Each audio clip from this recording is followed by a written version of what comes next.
তার পুত্র তারেক রহমান, পুত্রবধূ ডাক্তার জুবাইদা রহমানকে নিয়ে বিএনপির একটা নাটকীয়তা, সন্দেহভাজন নাটকীয়তা ফাঁস করে দিয়েছেন ডাক্তার পিনাকি ভট্টাচার্য। এটাকে আমি রাজনীতি বিশ্লেষণ বলবো না, যদিও বিষয়টা অনেকটা পলিটিক্যাল। যেমন ইকোনমিক্সের মধ্যে পলিটিক্স ঢুকলে যেটাকে পলিটিক্যাল ইকোনমি বলা হয়, তো এখানে রাজনীতির মধ্যে ডাক্তারই ঢুকেছে। পিনাকি ভট্টাচার্য যেহেতু একজন ডাক্তার, এই কারণে তার বক্তব্যটা আমি যথেষ্ট গুরুত্বের সাথে এখানে নিচ্ছি। আমি এর আগে একটা আলোচনায় বলেছিলাম যে জনমনে নানান সন্দেহ সংশয়, যে আসলে কি বেগম খালেদা জিয়াকে কোনো চিকিৎসা দিতে লন্ডনে নিয়ে যাওয়া হচ্ছে, না তারেক রহমান মায়ের মৃত্যুর পাশে ছিলেন, শেষ মুহূর্তে ছিলেন, তারেক রহমানের এই ইমেজ ধরে রাখতে, এই ইমেজকে টিকিয়ে রাখতে বা কায়েম করতে লন্ডন নিয়ে যাওয়া হচ্ছে। জনগণ এটা মনে করে।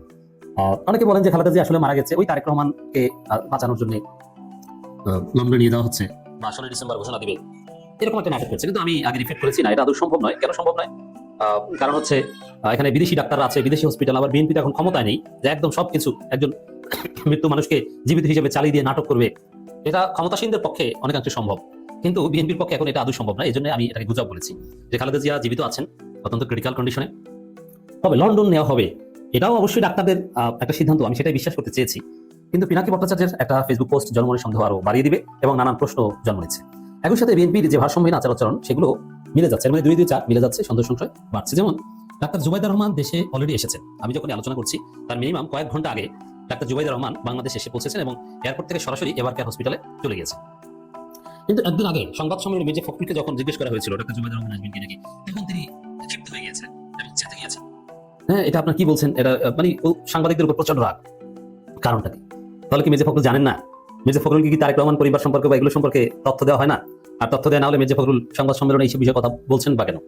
এটা যদি পলিটিক্যাল না হয়, পিওর মেডিকেল সায়েন্স রিলেটেড হয়, তাহলে মির্জা ফখরুল তো ডাক্তার না, তিনি এই বিষয়ে কথা বলবেন কেন? এটা ডাক্তার জাহিদ সাহেব আছেন, তিনি ডিল করবেন। এখানে মির্জা ফখরুল কি বোঝেন? দর্শক, ডাক্তার জুবাইদা রহমান দেশে আসা নিয়ে মির্জা ফখরুলের ক্ষিপ্ত হয়ে যাওয়া, প্রশ্ন করায়, এবং পিনাকি ভট্টাচার্যের যে অবজারভেশন, এগুলো মিলালে জনমনের সন্দেহ আরো তীব্র থেকে তীব্রতর হচ্ছে। তা আসলে খালেদা জিয়া জীবিত আছেন কিনা সন্দেহ, আর জীবিত থাকলেও লন্ডনে এখন কোনো চিকিৎসার জন্য নিয়ে যাওয়া হচ্ছে না, কারণ খালেদা জিয়া এখন যে অবস্থা, এখন চিকিৎসা নেই। আল্লাহর কাছে দোয়া করা ছাড়া বা কষ্ট কমানো ছাড়া, বা যেটাকে মেডিকেল সায়েন্সের ভাষায় প্যালিয়েটিভ কেয়ার ছাড়া, মানে তার শেষ সময়টা যেন একটু কম কষ্টে কাটে, তার রিকভারি হবে, রোগ থেকে মুক্তি হবে, এটা আদৌ সম্ভব নয় প্যালিয়েটিভ কেয়ার। তো এই জায়গাটায় এবং দোয়া, সেখানে লন্ডনে এমন কোনো চিকিৎসা থাকার কথা নয় যে খালেদা জিয়াকে এই অবস্থা থেকে ফিরিয়ে আনতে পারে। কারণ এটা আমি বলতে পারি না, কারণ আমি মেডিকেল সায়েন্স কোনোদিন পড়িনি, এলিমেন্টারি নলেজ আছে। কিন্তু পিনাকি ভট্টাচার্য একজন ডাক্তার, অর্থাৎ তিনি বলতে পারেন। এই জন্য তার বক্তব্যটা বিশ্লেষণ করছি। দেখেন, তার বক্তব্য থেকে এটা ধারণা পাওয়া যায় যে নাটক, পলিটিক্যাল ফুটেজ খাওয়ার একটা বিষয় খালেদা জিয়াকে নিয়ে এই নোংরা রাজনীতি বিএনপি করছে। যে বিষয়টা এরকম যে ডাক্তার জুবাইদা রহমান আসবেন, এসেছেন, অসুস্থ খালেদা জিয়ার মাথার পাশে বসে আছেন, এই ছবি তুলবে, তারপরে জুবাইদা রহমানকে দায়িত্বশীল পুত্রবধূ হিসাবে প্রচার করবে, এই একটা ফুটেজ হলো। যে দৌড়ে এসেছেন, কেউ আসে নাই তা না, কারণ এই প্রশ্ন অলরেডি উঠেছিল। তো ঠিক আছে, তারেক রহমান আসতে পারেন না, মানলাম, তার সমস্যা আছে। জুবাইদা রহমান তো অলরেডি এসেছিলেন, তো তিনি কেন আসেন না? শাশুড়ির কাছে তিনি কেন আসেন না? বাংলাদেশের কাছে, দিস ইজ বাংলাদেশ। বাংলাদেশের মানুষ এই প্রশ্ন করবে যে শাশুড়িকে দেখতে আসলো না কেন? কিছু করা যাক বা না যাক, অসুস্থ শাশুড়ির কাছে পুত্রবধূ বা আত্মীয় স্বজন দৌড়ে আসবে, এটা বাংলাদেশের কাছে। এটা ইউরোপ আমেরিকা না যে হসপিটাল আইসিইউতে বসে পড়ে থাক, তারপরে ডেড বডি কোথাও দান করে দিবে না। বাংলাদেশে তার নাতি নাতনিরা আসবে। তারেক রহমানের 2 মেয়ে এবং জুবাইদুর রহমান, তারা কেন আসে না? এই প্রশ্ন উত্তর কি দেবে? এই প্রশ্নটা ডিল করার জন্য জুবাইদুর রহমানকে অযথা বাংলাদেশে টেনে এনেছে। কারণ খালেদা জিয়াকে লন্ডনে নিয়ে যাওয়া হচ্ছে। জুবাইদুর রহমান যখন এসে পৌঁছেছেন, তার আগেই লন্ডন যাত্রা শুরু করার কথা। প্রথমে বলেছিল ডাক্তারদের পক্ষ থেকে যে বাংলাদেশ সময় শুক্রবার ফজরের পর এয়ার অ্যাম্বুলেন্স যাত্রা শুরু করবে, কিন্তু জুবাইদুর রহমান এসেছেন ফজরের অনেক পর। তাহলে কেন আসলেন? আর লন্ডনে তো যাচ্ছিলেন, সেখানে বিমানবন্দরের সামনে অপেক্ষা করলেই তো হতো। এটা কিন্তু মিলে না। এর মানে তাকে কৃত্রিমভাবে তার পলিটিক্যাল মোটিভ, দায়িত্বশীল পুত্রবধূ যেহেতু রাজনীতি করবেন, মানুষ কি বলবে, এই জন্য অযথা ডাক্তার জুবাইদুর রহমান বাংলাদেশে এসেছে। এটা জনমনের প্রশ্ন। সেকেন্ড হচ্ছে, যেহেতু তার কোনো হোপ নাই, রিকভারি কোনো চান্স নেই, সেখানে লন্ডনে কেন নিয়ে যাওয়া হবে? ওই যে সন্তান মায়ের শেষ সময় কাছে ছিল, কারণ তারেক রহমান সারা জীবন খোটা খাবেন যদি বাংলাদেশে খালেদা জিয়া মারা যায়, তারেক রহমান না আসতে পারে। এখন লন্ডনে তারেক রহমানের পাশে বসে মারা গেলে তখন এই প্রশ্নটা আসবে না। এই জন্য তাকে টেনে হিস্ট্রে কষ্ট দিয়ে এভাবে নিয়ে যাওয়া হচ্ছে। এটা পিনাকি অবজারভেশন, একটা সহজ প্রশ্ন, যাদের আমাদের কারো মেডিকেল ডাক্তার হওয়ার প্রয়োজন নেই। এটাও আপনি এটার উত্তর দেন যে একজন আইসিইউতে থাকা রোগী একদম কোনো মেডিসিন আসলে রেসপন্স করছে না, তাকে আপনি এয়ার অ্যাম্বুলেন্সে নেবেন, এয়ার অ্যাম্বুলেন্স, ওটা আইসিইউ, অপারেশন থিয়েটার সব আছে, ঠিক আছে, কিন্তু বিমানটা তো আর এভারকেয়ার হসপিটালের আইসিইউর মধ্যে আসবে না।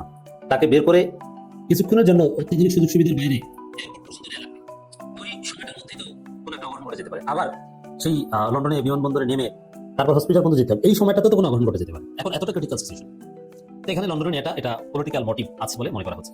গত 54 বছরে নির্বাচিত সরকার আইসা তার কিচ্ছুই করতে পারে নাই। দেখেন, গত 1.5 বছরে উল্লেখযোগ্য ঘটনাগুলোর মধ্যে একটা কি, ওই যে শেখ হাসিনাকে ঝুলাইয়া দেওয়া, চারবারের প্রধানমন্ত্রী তারে ঝুলাই দিছে, সঙ্গে ওই কসাই কামাল। এখানে কি শেষ? না, এখানে শেষ না। 14-15 জন ক্যান্টনমেন্ট থেকে ডাইনা বাইর করে যায় না, এসি বাসে আছে, তারপরও আইনা তো বিচারের কাঠ গড়ায় দাঁড় করাইছে। এই পর্যন্ত 3 বার হাজিরা দিছে, বিচার হবেই। এখানে কি শেষ? না না না। দেখেন মিডিয়ার হত্যাকাণ্ড, পিলখানার হত্যাকাণ্ডের টোটাল বিচার সামনে এখন। হাই হাই ফজলে নূর তাপস তার বাড়িতে বৈশাই ভারতের সঙ্গে, অর্থাৎ ভারতের গোয়েন্দার সঙ্গে তার বাসায় এই গোপন মিটিং হয়েছে, সেটা প্রমাণ সহকারে সামনে চলে আসছে। তার মানে কি এই বিচারে ভারতও জড়ায় গেল, ভারতের চোখেও চোখ রেখা কথা বলতেছে। চিন্তা করেন, একটা দেশ কিন্তু একটা বিরাট অপরাধের সঙ্গে জড়িত, ওই দেশের 24 জন সোলজার এসে এখানে হত্যাকাণ্ড চালাইছে, এরকম কথা এই রিপোর্টে উঠে আসছে। কত ভয়াবহ ব্যাপার, সহজ ব্যাপার না কিন্তু। পার্শ্ববর্তী দেশও জড়ায় গেল, সারা বিশ্বে এগুলো খবর ছড়ায় যাচ্ছে না? আর ডক্টর মোহাম্মদ ইউনূস স্যার যেখানে, ওইখানে তো ছড়াবেই। দেখেন আমেরিকা থেকে একটা কথা বলছিল, মনে আছে আপনাদের, যে জামাতে ইসলামের মধ্যে শিক্ষিত লোক বেশি। ওই কথাটা বেশি আলোচনা করে নাই আমাদের টক শুতে বুদ্ধিজীবীরা। আলোচনা করা উচিত ছিল, গবেষণা করে বাইর করা উচিত ছিল। এই কথা কেন বললো যে জামাতে ইসলামের মধ্যে শিক্ষিত লোক বেশি? হ্যাঁ, জামাতে ইসলামের মধ্যে যে শিক্ষিত লোক বেশি, এটা তো আমরা সবাই টের পাচ্ছি। আরেকটা জিনিস দেখেন, পৃথিবীর বিশেষ বিশেষ দেশের রাষ্ট্রদূতরা ডাক্তার শফিকুর রহমান স্যারের সাথে মিটিং করছে, ওপেন, এটা সবাই জানেন। যদি তারেক রহমান সাহেব থাকতো, উনার সঙ্গেও দেখা করতো, উনার সঙ্গেও মিটিং হতো। উনি ছিলেন না বইলা উনার সাথে করে নাই, এটাই সোজা কথা। কারণ এত বড় দলের সাথে কেন মিটিং করবে না? জামাত ইসলামের সাথে তো করলো, তাই না? উনি না আসাতে একটা শূন্য জায়গা তৈরি হয়েছে না? ওই শূন্য জায়গাটাই পূরণ করে ফেলাইছে জামাতে ইসলাম, যার জন্য সবাই মাথা নষ্ট হয়ে গেছে। এরা ভাই বুদ্ধিজীবী তো, এরা চিন্তা করতে পারে অনেক দূর, এরা দেখতে পায় অনেক দূর, এরা বুঝা ফেলাইছে যে জামাত ইসলাম অনেক দূর চলে গেছে। ভাই ব্রাদার, ছোট্ট ভাবে একটা কথা বলি, দেখেন আপনি আশেপাশে 10টা লোকদের জিজ্ঞাসা করলে জামাত ইসলামের পক্ষের লোক পাওয়া যায় না? নিশ্চয়ই পান। ঠিক তেমনি দেখেন পুলিশের মধ্যে চলে যান, পুলিশের মধ্যে যদি আপনি আশেপাশে খোঁজেন, ওইখানে জামাত ইসলামের লোক পাবেন, ছাত্র শিবির পাবেন। আর্মির মধ্যে যান, পাবেন না? নিশ্চয়ই পাবেন। র্যাবের মধ্যে যান, পাবেন না? নিশ্চয়ই পাবেন। কারণ জামাত ইসলাম 25-30 বছর আগে থেকেই, এই ছাত্র শিবির 25-30 বছর আগে থেকেই কিন্তু প্ল্যান করে যাচ্ছে কিভাবে আমরা দেশটাকে রক্ষা করতে পারি। ওনারা রক্ষা করতে চাইছে বলেই তো নতুন বাংলাদেশের জন্ম হয়েছে। 4টা বিশ্ববিদ্যালয় থেকে যে ফলাফলটা আনছে, এইটা কি আমাদেরকে কোনো কিছু ইঙ্গিত দেয় না? বহুত বড় কিছু ইঙ্গিত দেয়। এই ছাত্র শিবির যদি এতটুকু আগায় যেতে পারে, তাহলে ওনাদের মুরব্বী জামাত ইসলাম কতদূর আগায় যাবে একটুখানি হিসাব করলেই তো পাওয়া যায়। যার জন্য চারিদিকে এই অস্থিরতা, চারিদিকে এই পাগলামি, কোনো কথার ব্যালেন্স পাইবেন না। এখন একটাই কথা, যে কথা আপনি গত 16 বছরও এতটা শুনেন নাই, গত 1.5 বছর, বিশেষ করে গত 4-5 মাস যাবত যেটা শুনতেছি, রাজাকার, এরা স্বাধীনতা চায় নাই, এরা আমাদের মা বোনকে তুলে দিছিল পাকিস্তানদের হাতে, এদের বিচার হইতে হবে। এখন শুনতেছি গত 16 বছরও ভাই আওয়ামী লীগের লোক এতটা বলে নাই, এতটা পাগলামি করে নাই, যতটা পাগলামি গত 4-5 মাস যাবত আরম্ভ হয়েছে। এগুলা বইলা কোনো লাভ হবে? লাভ হবে না। ওই কথাটাই মনে রাখতে হবে। নতুন বাংলাদেশ হইতে যাচ্ছে, নতুন বাংলাদেশের এখন ভাই একদম শেষ টাইম। আর 3টা মাসের পরই জন্ম হবে নতুন বাংলাদেশের। আর ধাত্রীমা হিসাবে কাজ করবে মিলিটারি, র্যাব, পুলিশ, প্রশাসন, সবাই। আমরা বাংলাদেশের সবাই ভাই ধাত্রীমা হিসাবে কাজ করব। দেখেন, মা যখন সন্তান জন্ম দেয় তখন অনেক পেইন হয়, অনেক চিৎকার করে, যার জন্য অনেক চিৎকার হবে, অনেক পেইন হবে। তারপরও ভাই আমাদের হাতে একটা নতুন বাংলাদেশ জন্ম হবে আগামী নির্বাচনে। এই নির্বাচনই পারে নতুন বাংলাদেশ জন্ম দিতে, যার জন্য সবাই হুঁশিয়ার থাকবেন। আর এই 3টা মাস, এই যে 3টা মাস না সামনে, প্রতিদিন আপনারা কাগজে নোট করে রাখবেন কিভাবে জন্ম হইতে যাচ্ছে নতুন বাংলাদেশে। নিজেরা দেখতে পাবেন, চোখে দেখতে পারবেন, কেউ ঠেকায় রাখতে পারবে না। যে যত রকম চেষ্টাই করেন না কেন, আর রুখতে পারবেন না। কারণ কি জানেন, ধনুক থেকে যখন তীর বাইরে হয়ে যায় তখন আর ওইটাকে রোখা যায় না, ওইটা লক্ষ্যের মধ্যে যায় আঘাত করবেই। ওই টাইম চলে আসছে। এই টাইমটা কেন আসছে জানেন? এই জন্য আসছে, গত 54 বছর এই বাংলাদেশ নিয়ে যা যা হয়েছে সব মানুষ বুঝা ফেলাইছে। এই 54 বছর বাংলাদেশ নিয়ে শুধু জুয়া খেলা হয়েছে, জুয়া খেলা, 3 কাঠ খেলা, সবাই ধনী হইয়া খালি বিদেশে পাড়ি জমাইছে। এমন ভাবে গেছে পুরো ক্যাবিনেট নিয়ে চলে গেছে। একটা দলের 300 এমপি, বিচারক এবং আর্মি টার্মি যা ছিল, পুলিশের আইজি টাইজি সবাই ভেঙে গেছে। এবং এমন ঘটনা এই দেশে দেখলাম, পুলিশের আইজি আবার রাজ সাক্ষী হইতে। এইসব ঘটনা কোনোদিন কল্পনা করা গেছে যে নির্বাচিত সরকাররা এগুলো করতে পারবে? কোনোদিন করতে পারবে না। হ্যাঁ পারবে। কারা পারবে জানেন? যারা নতুন বাংলাদেশ চায় তারাই পারবে। ডক্টর ইউনূস স্যার যতটুকু আগায় দিয়ে গেল, ওখান থেকে আবার যদি দেশটাকে সামনে নিয়ে যাইতে চান, তাহলে নতুন বাংলাদেশ যারা চায় তাদের সঙ্গে থাকবেন। ওয়াকারের ফুল স্টপ। ওয়াকার 25শে ফেব্রুয়ারি রাওয়া ক্লাবে একটা অত্যন্তপূর্ণ, অত্যন্ত বেয়াদবি করে একটা বক্তব্য দিয়েছে।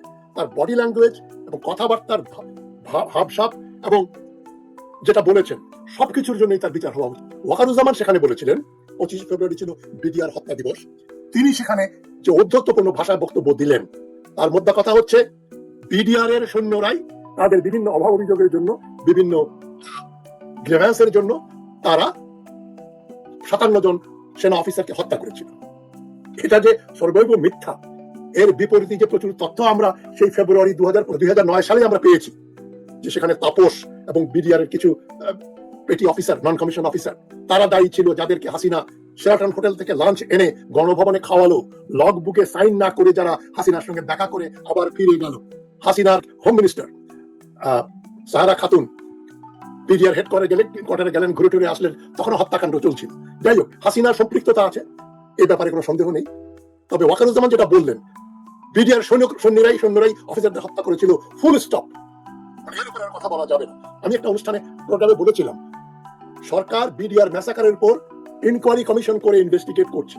একটা বিষয় যখন আন্ডার ইনভেস্টিগেশন বা কোর্টে যখন ট্রায়াল চলে, সে ব্যাপারে কেউ বক্তব্য দিতে পারে না সরকার পক্ষের। আর তিনি সরকার পক্ষের লোক না, তিনি সরকারি কর্মচারী, ইউনিফর্মধারী একজন সেনাপতি, যিনি বাংলাদেশ আর্মি অ্যাক্টে কোন রকম রাজনৈতিক বা কোন রকম বিতর্কিত বিষয় নিয়ে কোনো বক্তব্য প্রকাশ্যে দিতে পারেন না। ওই অপরাধেই তো তাকে একেবারে ধরে নিয়ে জেলে ঢোকানো উচিত ছিল। তুই বেটা এরকম কথা কেন বললি? তোর তো অধিকার বহির্ভূত। তুমি আর্মির সেনাপতি, তুমি ডিফেন্সের ব্যাপারে কথা বলতে পারো। Club is not the right place, retired অফিসারদের ক্লাব ওটা। যাই হোক, সেখানে গেছে, ফুল স্টপ দিয়ে মানে পুরো ইনকোয়ারি কমিশনের রিপোর্টটাকে ইনফ্লুয়েন্স করার জন্য চেষ্টা করেছে, যাতে ইনকোয়ারি কমিশনের রিপোর্টে বিডিআর ম্যাসাকারের সত্যগুলো উঠে না আসে। এবং বক্তব্য দেওয়াটা বেআইনি, মানে ইউনিফর্ম পরে। 2 নম্বর হচ্ছে মিথ্যা কথা বলাটাও বেআইনি। আর ওইভাবে সাফাই দিয়ে বিডিআর হত্যার জন্য শুধু বিডিআর সৈনিকদের দায়ী করাটাও বেআইনি ব্যাপার, একটা উদ্দেশ্য প্রণোদিত ব্যাপার। সেখানে ভারতের সম্পৃক্ততা ছিল, আওয়ামী লীগের সম্পৃক্ততা ছিল, যেটা ইনকোয়ারি কমিশন রিপোর্টে বেরিয়ে এসছে। তাপস সম্বন্ধে বলা হচ্ছে, প্রত্যক্ষভাবে তাপস দায়ী, শেখ হাসিনা। এবং সবচেয়ে গুরুত্বপূর্ণ তথ্য হচ্ছে, ভারতের কমান্ডো ফোর্সের 1000-এর উপরে লোক সেই দিন বিডিআর হেডকোয়ার্টারে বিডিআর ইউনিফর্ম পরে অফিসারদের হত্যা করেছিল। এ তথ্য যদি ওয়াকারুজ্জামান না জেনে থাকেন, তাহলে চুপ থাকতেন। তবে এখন আগ বাড়িয়ে উনি যে মিথ্যাচারগুলো করলেন, যে কেবলমাত্র